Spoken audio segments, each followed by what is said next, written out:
you've recently been through a divorce, you're likely physically and emotionally exhausted. And the last thing you probably want to do is talk with another lawyer. However, now that your marital status has changed, it's really important that your estate plan change as well. Because the last thing you probably want is for your hard-earned assets to end up in the hands of the person who you just got divorced from. That's why in this video, I'm going to be talking about how and why you need to update your estate plan. The good news is that a legal divorce automatically eliminates your spouse from many estate planning documents, such as your will, your power of attorney, and your healthcare proxy. The bad news is there are still some ways that your former spouse can end up with your assets. One of those ways is through your retirement account. Whoever is named as the beneficiary on a retirement account is going to end up with the funds from that account, regardless of whether you're divorced or even whether you have a will leaving those assets to someone else. So one of the first things that you want to do after you've gotten divorced is update the beneficiary for that account. Just call your bank or your financial advisor and tell them you want to update the beneficiary and make sure that it's somebody who you want to inherit that money. The other way your former spouse can end up with your assets is through your children. If you have children who are under the age of 18, they are not legally capable of managing their own assets. So the court will appoint someone to manage the assets for them. In all likelihood, that person that the court will appoint is going to be the child's other parent.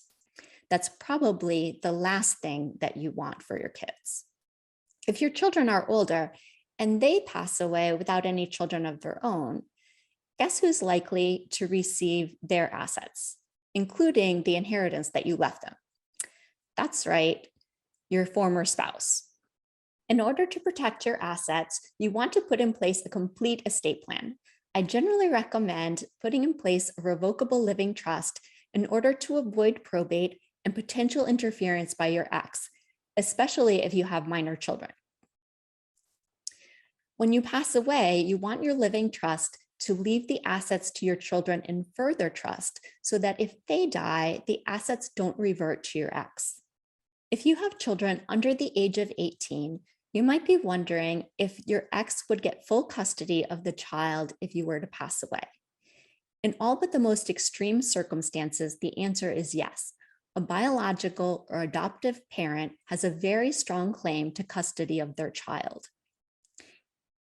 If the child's other parent has a record of physical, emotional abuse, or substance abuse, then the court may appoint another person to be the guardian of the child.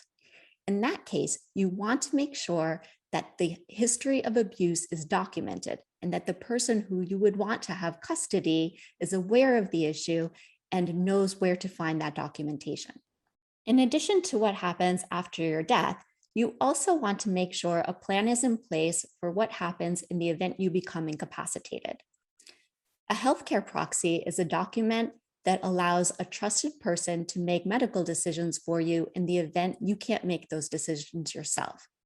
And a power of attorney is a document that authorizes a trusted person to manage your affairs and to pay important expenses like your rent, your mortgage, and childcare expenses. So you want to make sure you have those two documents in place. Navigating life after divorce can be overwhelming, but with the right help, things can be a lot easier. An experienced estate planning attorney can make sure you, your children, and your assets are protected after divorce. To learn how our firm can help you with your estate plan after a divorce, click below to schedule a consultation.